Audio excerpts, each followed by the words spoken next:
হুম তোর ঠ্যাঙাইছি তুই এখনো বিয়ে করিসনি এইবার তোর ঠ্যাঙাইছি তোর বিয়ে আর হবে না নে রে তোর বিয়ে হবে না দেখছ না এই যে আমার এই দাদার আইজ বিয়ে হইল না এই জন্য আমি একটা পাত্রী চাচ্ছি হ্যাঁ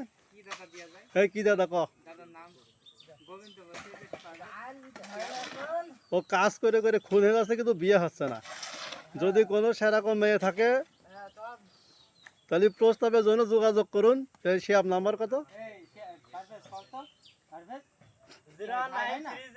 হ্যাঁ হ্যাঁ তাহলে নিয়ে আস যা হ্যাঁ বুঝেছি যা যা